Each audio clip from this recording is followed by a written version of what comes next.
Hi, sweet friends. I'm Rita Joy, and I'm thrilled to welcome you back to another cozy chat here at the Harbor Breeze home. You already know that I'm all about making our homes the best they can be, but today, just a few weeks before Christmas, I thought it would be fun to step into a world that's a bit more sparkly.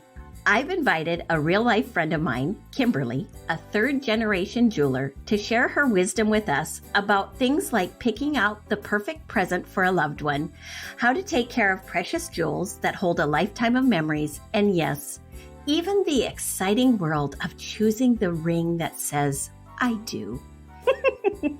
So whether you're nestled up by the fire, sipping on something warm, or maybe dreaming of a white Christmas, join us as we unwrap the joy, laughter, and a touch of sparkle in today's lighthearted conversation. Well, hello there, Kimberley. Hello, Rita. It is very fun to have you here on the podcast. First of all, you all should know that the reason I have a blog in the first place is because of this friend, Kimberley, who sat down and said, let's start a blog today. And so I find it ironic that this is the very first interview I'm doing. So, Kimberley, thank you for giving me courage to try new things. Oh my gosh, you're welcome. Yeah, fun. So explain to the listeners your experience and your expertise as a jeweler. How did that all start?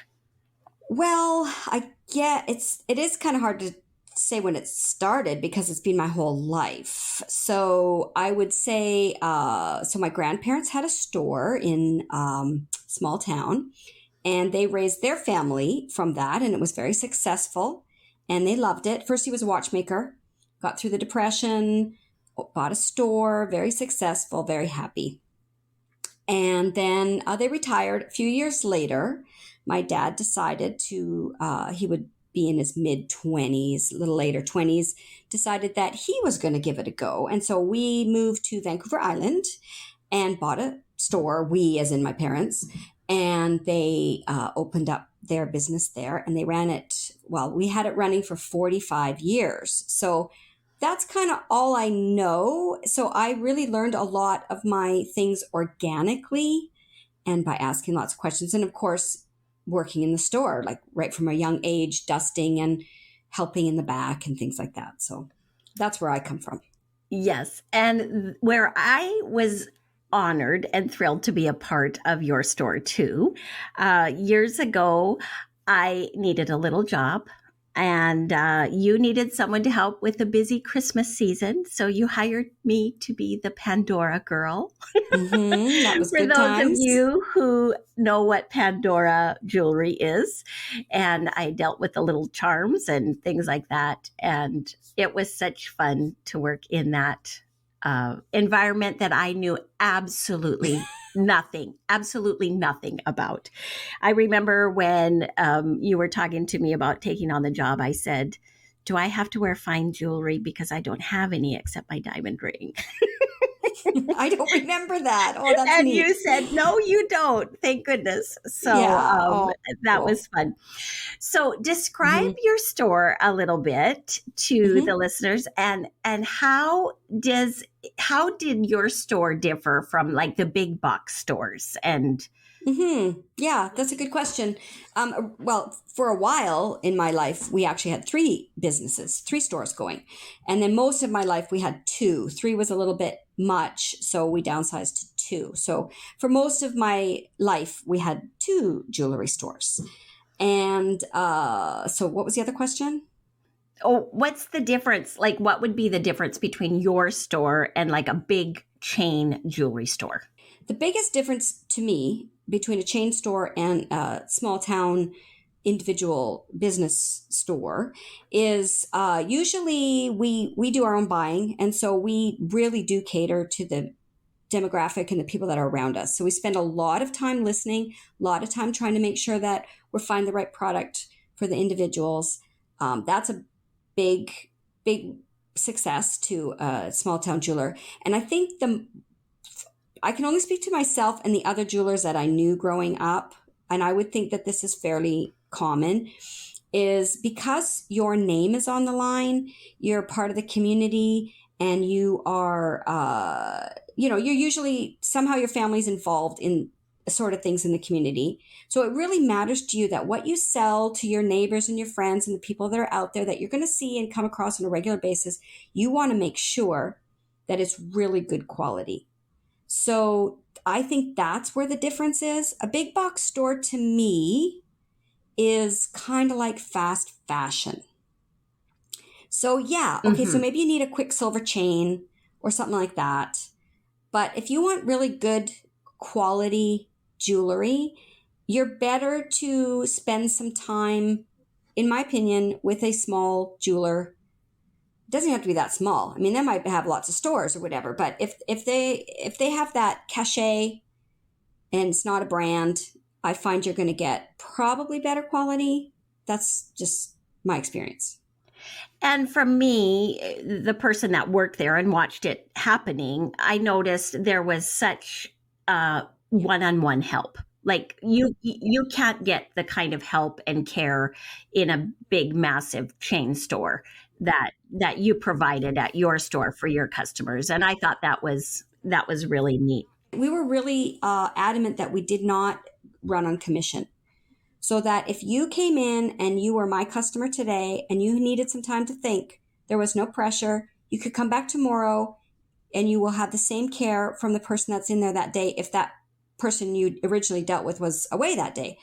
So we always wanted that continuity of care, and we did not want you to feel like you had to make a decision right now because it's a big deal. It's a really big deal. And so I know there are some small businesses that still run on commission, and I'm sure they have a way of being able to operate where people feel comfortable. But that was a big deal for us. That was really important. So I want to talk a little bit about jewelry care and how to clean jewelry, because that's one of the questions that I get a lot from my readers and listeners. And I just until I worked in the jewelry store, I have one fine piece of jewelry, which is my diamond ring. And I never took that diamond ring off my hand until I worked in that jewelry store. Like it just stayed on 24/7. And then I learned some of the basic care tips of taking care of fine jewelry. So explain to us some of the tips for caring for your diamond rings. Okay, first thing is you're not going to wear it all the time. Even the pharaohs took off their jewelry. They did not sleep with it on. The kings and queens of now do not keep their jewelry on night and day. They take care of it. And people think they have a weird attachment to it. Like if I take it off, it means something. It doesn't, because it's a precious metal and it does wear. So if you're going to wear your ring to bed, think about the claws rubbing on the pillow, even when you get out of the shower, in your towel. First, you're going to get soap and junk in there, and it's just going to gum it up, and it's not going to look great. So take your jewelry off when you're in the shower.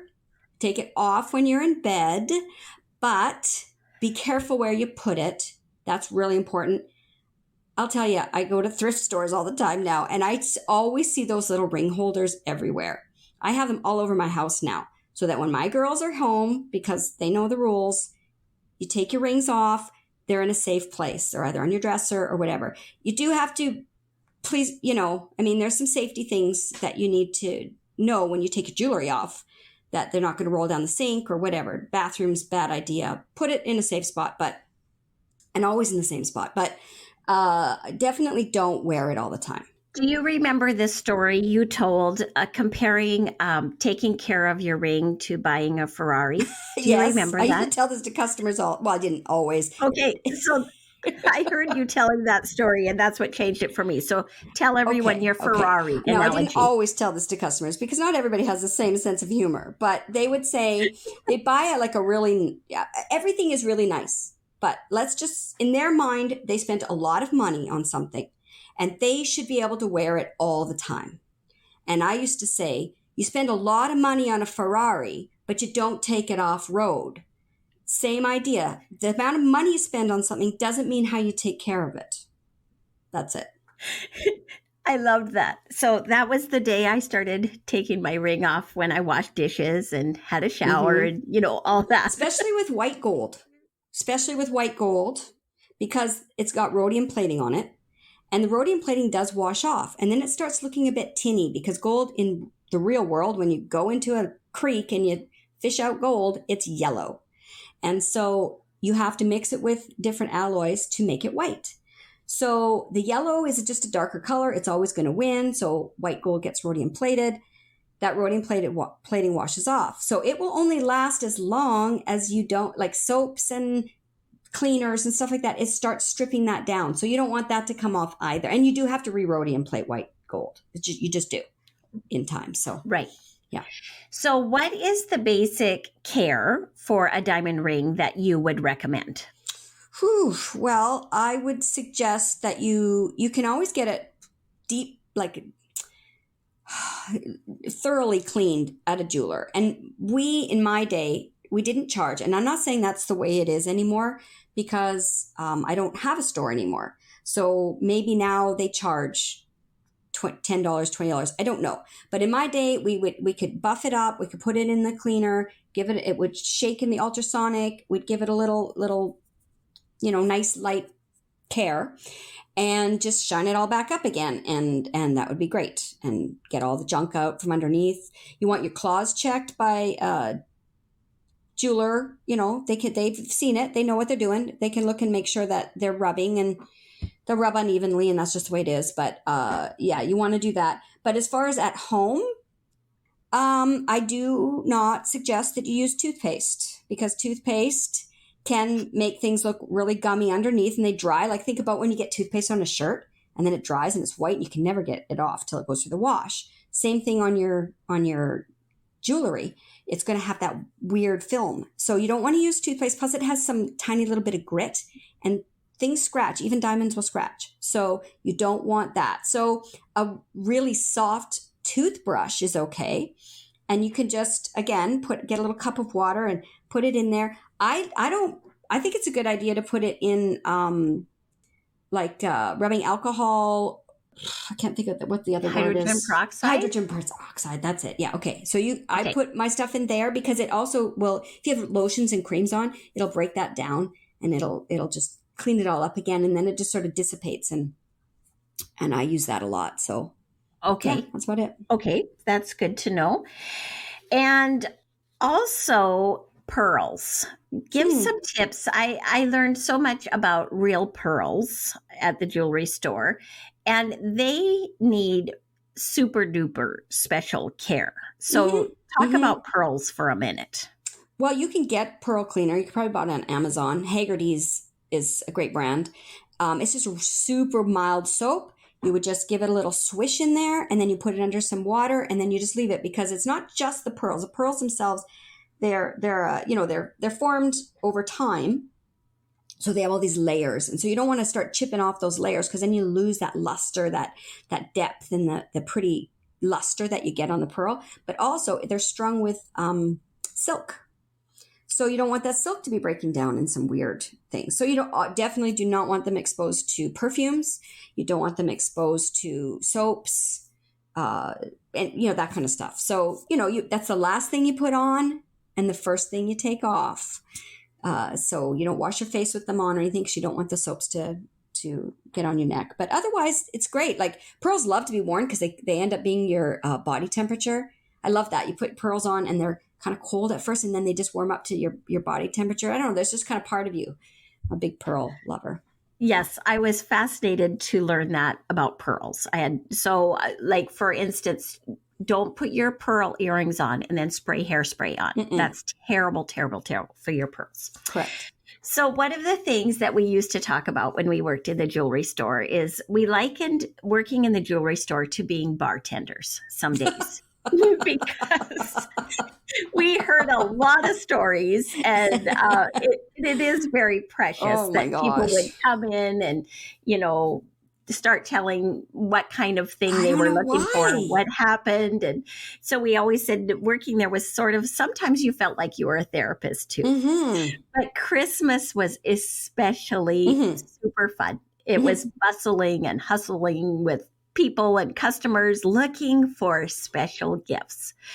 Yeah. So tell me, how did you help guide customers when they came in? Say, for instance, there's a man who comes in and he wants to buy his special lady a lovely gift for Christmas. Mm-hmm. How did you go about guiding where he might want to go? And keeping in mind, the store had different price points. Oh, yeah. We would So did have you kind everything. of try to find out, first of all, like kind of the budget he had, or did you guide based on, did you ask questions about what her personality is, or how did you help Jeepers. people when they chose? Yeah. Is this a hard question? It is a hard question because I am a people person, and people who are in retail generally are. So we're pretty good at reading people when they come in. And of course, money had to play a factor at some part in the conversation because it just does. That's why we're there, right? But at the same time, it wasn't the only thing. And so I wouldn't hardly ever lead. Here's an example. If a customer came in and they said, I want a pair of diamond earrings, but I don't want to break the bank. And I would often say, well, I don't know what your bank is like. I said, it's all relative. So you're going to have to help me. And one thing that we did over the years is we did have prices on everything so that the customer could be the guide. So they would look in the counter and they would see something, and they wouldn't ask to see something that was out of their zone. So you kind of got to know what they were looking for fairly quickly because of what they were asking to have a closer look at. And yeah, I would ask maybe what they already had in their jewel box. Had they given any hints? That kind of thing. Or sometimes they just want to know what was popular. And there were some trends. There's Right. trends at different times, but then there's also classics. So you can kind of go anywhere, really. Yeah. So what would you say are some classics that would be super neutral classics? Okay. Diamond stud earrings for sure. They're just a good classic. Pearl earrings, definitely a nice classic. What about hoop earrings? Yeah, that's a good one. But then you're gonna be the person who likes the big hoop or the small hoop. So Right. Or actually, like me, every size available. Right. So then define fine jewelry. Like, what's the difference between, like, is there fine jewelry and not fine jewelry? Well, I would say fine jewelry is from genuine, like, recognized metals, like maybe gold, silver, and platinum are kind of the biggies, right? So if you're going to have something else, it's going to be a man-made metal, right? So maybe it's a mixed metal of some sort.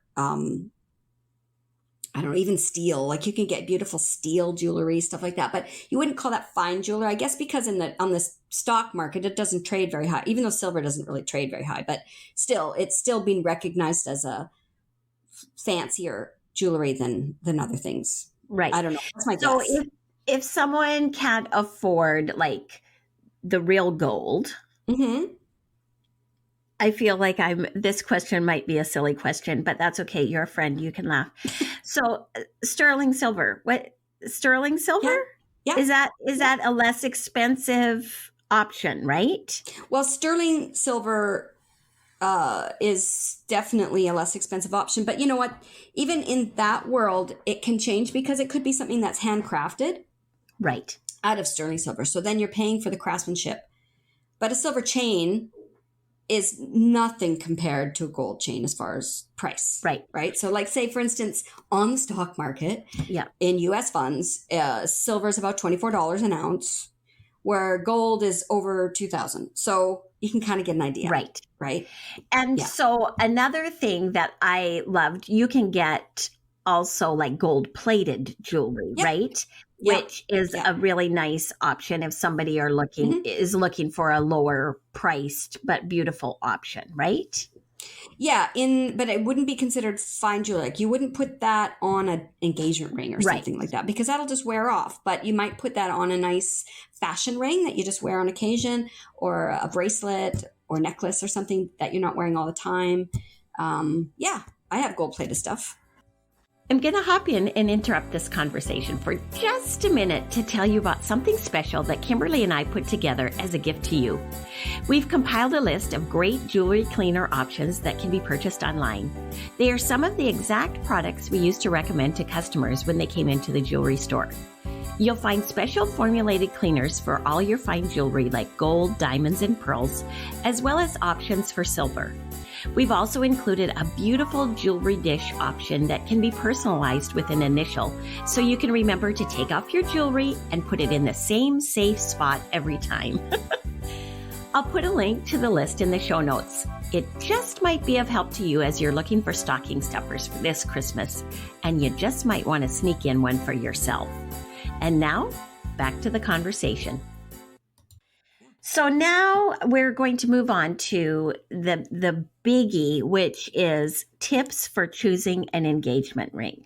Now, this is something I tended to not work in the diamond counters. I was very intimidated by the pressure of selling diamonds. I did not do that very much. But I want you to walk through. You are so good at guiding people when they are choosing engagement rings. So what are some of the questions? Say someone comes in and they're looking for an engagement ring. They don't even know where to start. What are you asking them? Well, first thing I might ask is if they have a Pinterest board, because then I'll really get an idea of what they want to see as far as the style. So that's sort of, if they don't, well, then we'll just kind of go with maybe what the individual likes. A lot of times people come in with in couples, or they've sent ideas to the potential spouse. It's not too many people come in completely blind, like, I don't know what the heck she wants. Like, that's really, really rare. Most of the time they have an idea. Yeah. So what are the things that are important to look for when you're choosing an engagement ring? I always think it's interesting when I used to go to buying shows.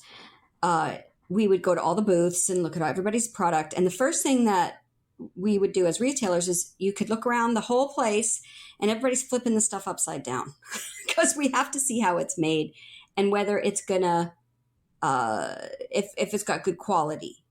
And you have to have in my opinion, you have to have really good quality. And that means, because it's a engagement ring, I call it the workhorse of your jewelry wardrobe. It's a thing that you wear the absolute most, and some people don't ever take it off. And so it has to be made to last. So different than pretty much anything else you're going to wear. So the claws, they can't look like thin little strands of hair that are holding these diamonds on. It's got to have a nice, like if you flip it upside down, sort of that what's holding it together. How thick, and I don't mean like, it doesn't have to be a really wide band, but there has to be some meat on the bottom of it, like where you're holding the grocery bags and you're lifting things in the boxes. That rubs over time. It gets thinner and thinner. And yeah, that's natural. And you will have to have that replaced after 25 years or whatever it is. But you want it to be there for 25 years. So it's got to have enough meat there. So it doesn't have to be a really wide ring. It just has to have some depth to it so that it can handle the wear and tear of everyday life. You know, if you're out for a hike and you're grabbing the branch because you tripped or something, you can't have something that's just going to fall apart. And here's something that used to drive me a little crazy is what people want to use as their focal point on their ring. So there's just some things that are a disaster, like pearls. Never put that on an engagement ring. Never. They'll break. They're gone. You'll be fixing that thing every year almost. Opals, morganite, emeralds, they're too soft. And they can't handle heat and they can't handle detergents. So those are not workhorse style things. Save those for a nice little right hand ring or middle finger ring that you wear for special occasions or downtown or whatever, but it's not an engagement ring. So those are the big ones. Yeah. The other thing too, that is one of the first decisions they need to make is if it's yellow gold, white gold, Mm-hmm. or rose gold, right? So, Or platinum. or Yeah. platinum. Okay. So, of those choices, is explain some of the differences between those and what those Sure. choices look Okay. like. First of all, no silver. Let's just take that off because it's way too soft, and it will. Again, you'll be fixing that all the time too. So, like you said, the golds or platinum or palladium. It's another one. And lots of times, palladium is mixed with 18 karat gold. It's a white metal, and it looks really nice. So basically, you probably want 14 karat or better, but 10's good too. It's okay. Um, Platinum usually comes in a purity level. They're pretty pure up at the top. So, you're getting a pure platinum generally. So what are the differences? Basically, when it comes to gold, the only difference is color, and the white gold is going to have that maintenance of the rhodium plating. So I But called rose white gold gold and silver. I didn't mean that. So, yes. no, I don't think you did. Oh, did I? Okay. Yeah, Anyway, I think yeah. yeah, So white gold looks silver, but it's white gold. correct. Yeah, no, I think you did say white gold, but it made me think sometimes people would ask for silver, and that's not a practical Right. choice. Right. Yeah, yeah. So it's just basically maintenance. So yellow gold and rose gold. So what they do is they mix alloys. You're never going to get a pure 24 karat gold ring. So they mix it with alloys to adjust the color. And so rose is just a rosy pink. If men are wearing it, we call it salmon. And or white or yellow. And rose and yellow gold really don't need any maintenance as far as keeping their color. They'll always keep that color. But white gold, you need to rhodium plate. And palladium is usually palladium, which is its own metal, plus 18 karat gold. And it needs a little less, but it still does need rhodium plating as well. Right. So I think what I've learned is that yellow gold is less maintenance. Like white gold, you have more maintenance on an ongoing basis. But no matter what you have, you should make sure you get your claws checked about once a year is what I say for myself. And that is a good plan. Yeah, and if you feel like suddenly it's catching on things, sometimes suddenly you got a snag from your sweater or something, that usually means it might be a little burr or a little lift. Yeah. So that's a little indication that you want to go and have somebody look at it too. Yeah. So talk to me about ring sizes and how. I remember it being so tricky when someone wanted to buy a surprise ring, but they had no ring size. And yet ring size is a very, very important part. So it how is. do people get their ring size? Well, we have to actually size the actual individual and what finger they're going to wear it on, of course. The best time to go in is if it's not too hot and not too cold outside, which I know you're probably thinking, what? But think about it like a jar. If you're trying to loosen the lid, you heat it up because it'll expand. So it's the same. Our bodies are actually like that too. So in the summer, it's harder to take a ring off, and in the winter, it just comes off really easy. So you kind of want to come in on a mild day to have your ring sized, and then that's going to be a good indication. So maybe it might feel a bit more snug in the summer, and on a really cold day, it comes off a little bit easier. Right. So, right. And a jeweler has to size it. Yes. And then depending on the width of the band, there's different sizers. So that matters too. So sometimes people used to come into the store and want a special gift that was in memory of someone. So what would be some gift ideas that you could give to people if they wanted to do a gift in memory of someone? I don't know. That's a tough one. I was thinking that the Pira necklaces, that had different meanings and stuff like that. Oh, yeah. Would that be? Yeah, that's nice. That's got a lot of sentiment. If anybody's heard of Pira, Pyrrha, it looks like an old seal from medieval times kind of thing, and they create these seals, and they ascribe meaning to them. So if there's a dove or a laurel leaf or something, and they have a little description. So yeah, I mean that's a nice idea. They're more rustic-y kind of looking. Yeah, that's so personal. That's a really personal one. Like if you want to remember me, you just can wear some more diamonds. That's all. Okay, now I learned something. I knew what diamonds were, but talk to me about lab-made diamonds. Yeah. That is Now, so cool. it is cool because it kind of came on the scene in my later years of owning the store. And we were kind of snobby about it at the time. It's because we're Canadians, and so we have our Canadian diamonds. So we love our Canadian diamonds. Totally understand that. And, they come with papers and everything. We love our Canadian diamonds. But then on the scene comes these lab created, which lab just kind of has an unromantic vibe to it. But I have found I'm actually really enjoying them because I still have my online presence. So I have been helping people and they want a certain look. And because things are so expensive now, like you think everything's gone up, groceries, gold, like it just seems like how did this happen? So of course it's going to happen to fine jewelry. It's not going to stay static. So what it's allowed, I mean, so I don't know how to create a lab created diamond. These labs are not like a tiny little lab in somebody's basement. These are huge acres. Like they've got to create the same amount of pressure that planet Earth did to create the diamonds in the first place. So it's not this rinky dink. I'm putting a little bit of potion into a jar and suddenly I got a diamond. So there is a lot of process in this, and they have to grow them. So anyway, it's very interesting. But what it's allowed for a lot of you can get a beautiful tennis bracelet, for example. If you know what a tennis bracelet is, like a line of diamonds all the way around your wrist. So that's a staple. That's a beautiful thing to have. Well, now if you get a lab created, I mean, it is, oh gosh, I just sold one the other day. It's probably half the price. Right. So cut, color, clarity, and carat. Yes. Those are important things. Yeah, and those are in the lab world too. Right. They're graded too because they're grown. They can't. Some things still happen the same as if they'd happen in the earth. So sometimes little carbon bubbles and stuff will get in there too. So it's graded as well. Yeah.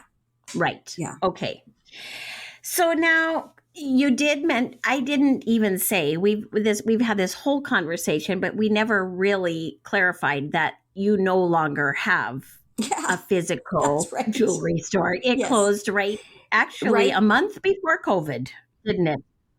Yeah, it was sad. Yeah. It was sad to close, but it was, because of my dad passing. So we just decided as a family that we would all move on to our own things. And right. Yeah. So now if there are people listening, and we didn't discuss this ahead of time, but do you have anything, like, are you doing anything online if people want to work with you or anything that you'd like to point them in your direction? Yeah. Maybe can you put a link under the thing? Because that's probably the easiest thing to do. Because it's got a little bit longer website title, but yeah, definitely. So what are you doing then? What are you doing for people? So I'm just kind of getting started. It's taken a couple of years to sort of feel my feet under me as far as online. I have a company that I deal with that is totally amazing. Everything's actually made in the States. So it works for Canadians because we have a NAFTA agreement and we can get that stuff across the border really easy. I don't have to pay all the crazy stuff. And then if I have American customers, I can drop ship. And then I don't have to worry about all that customs and whatever. So, so it's been working well. And basically it's just fine jewelry, like diamond earrings or rings. And I can create things. I've done that a few times. Generally, when I'm creating or helping to create something for somebody who wants to have an engagement ring or something, we do a lot of talking back and forth and pictures and whatnot. And then we just they make it and ship it. So it's great. Yeah. So as someone who has watched you do this, I'm going to talk about what you do a little bit more too. So it's very one-on-one work that you're doing with people who are serious about wanting to buy something very special. And so it is a really neat service. And I know my boys really appreciate it when they're looking for something special, that they know they can trust you and you help guide them with all the questions that they need. So that I'm really excited that you're doing this new little venture, and I will definitely put the link in the show notes, that's for sure. So it's a very customized, like one-on-one shopping experience, really, and it's neat what you're providing, and I'm sure it will grow and expand and do whatever you want it to do. So thanks. Yeah, I hope that's so. really fun. So, yeah. So any other funny little, usually when the two of us get together, we laugh ourselves silly. We have a lot of fun. We do have a lot of fun. And we had fun at the stores. The store, we used to do Facebook Lives unboxing purses. Oh, and yeah. Felt like I was the shopping channel. And I've got the special pocket here, and you could put your keys in there. And I still love it. I mean, I totally miss it. I absolutely miss it. It was fun to shop, but it was also fun to see people get something they really like. Yeah.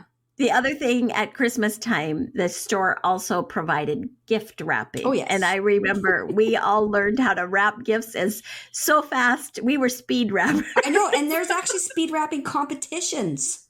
I'm like, man, we could totally rack in the prizes of that, I'm sure. I remember one of the first years I was there, one of the ladies that had worked there for years told me, okay, when Christmas comes around, you figure out what your signature wrapping style is and just use the same paper and the same ribbon every time. Every time. Because there was such a beautiful selection. You could get lost in the choices of the gift wrap and ribbons. Yeah. Oh, yeah, for sure. And everybody did have their signature. Yeah. You knew when somebody wrapped something. Who did it? It was very fun. Well, thank you so much, Kim, for joining me on today's podcast. There you go. This was very fun. That was fun. Thank you for being my first interview. You're welcome. On the computer with video, even though you just live down the road. Yeah, it's great. Love it. It's very fun. So thank you, Kim. You're welcome. And we will talk to you soon, I'm sure. All right. So it's me again, friends. As we wrap up today's episode, I want to remind you that joy isn't just found in the big, extravagant moments and gifts, but also in small, everyday things. So whether you're wrapping presents, hanging ornaments, or simply enjoying a cup of coffee, I'm praying you'll continue to look for and find joy in the little twinkles of everyday life. I want to thank Kim for being our wise guest today. And to you who are listening, thanks for joining in the conversation. I'll link my blog in the show notes if you want some more ideas for you and your home this Christmas season. Until next time, toodaloo!